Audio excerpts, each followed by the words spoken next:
ஈரோட்டில் நடைபெற்ற அரசு விழாவில் 1369 கோடி ரூபாய் மதிப்பிலான வளர்ச்சி திட்டப் பணிகளை முதல்வர் ஸ்டாலின் தொடங்கி வைத்தார்.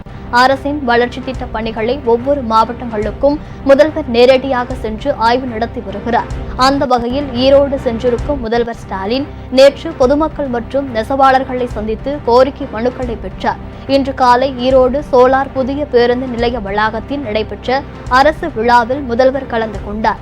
மேலும் ஈரோடு மாவட்டத்தில் 951 கோடியே 20 லட்சம் மதிப்பில் முடிவுற்ற 559 திட்ட பணிகளை தொடங்கி வைத்ததோடு 133 கோடியே 66 லட்சம் மதிப்பில் 222 புதிய திட்டங்களுக்கும் முதலமைச்சர் மு.க.ஸ்டாலின் அடிக்கல் நாட்டினார்.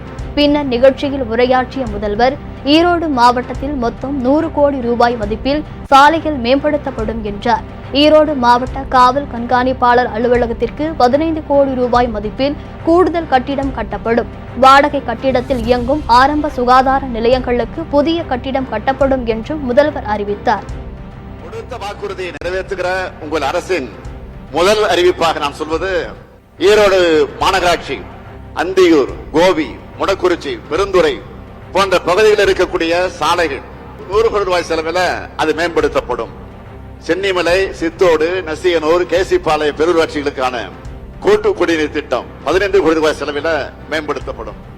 அந்தியூர் ஒன்றியத்தில் உள்ள கத்திரிமலை பகுதி மலைகாம மக்களுடைய நீண்டகால கனவை நிறைவேற்றுகிற வகையில் மின் இணைப்பு வசதிகள் வழங்கப்படும். இவையெல்லாம் விரைவில் நிறைவேற்றப்படும். வெறும் அறிவிப்புகளை வெளியிட்டுவிட்டு கண்டுகொள்ளாமல் போகிற முந்தைய அரசு இல்லை. இது சொன்னதை செய்வோம் செஞ்சு காட்டின முத்தமிழர் கலைஞர் வழியில் நடக்கிற உங்க ஸ்டாலினோட திராவிட மாடல் அரசு இது. மேலும் எதிர்க்கட்சி தலைவராக இருந்து கொண்டு பழனிசாமி பொய் சொல்வது அவர் பதவிக்கு அழகல்ல என முதலமைச்சர் மு.க.ஸ்டாலின் குறிப்பிட்டார். சாத்தனூர் அணையை திறக்கும் முன்பு 5 முறை முன்னெச்சரிக்கை விடுக்கப்பட்டது. அதிமுக ஆட்சியில் செம்பரம்பாக்கம் ஏரியை முன் அறிவிப்பின்றி திறந்ததால் 200க்கும் மேற்பட்டோர் இறந்தனர். செம்பரம்பாக்கம் வெள்ள பாதிப்பு மனிதனால் ஏற்பட்ட பேரழிவு. ஒன்றிய அரசின் நிதிக்காக காத்திராமல் நாங்களே மீட்பு பணிகளை செய்து முடித்தோம் என்றும் முதல்வர் தெரிவித்தார்.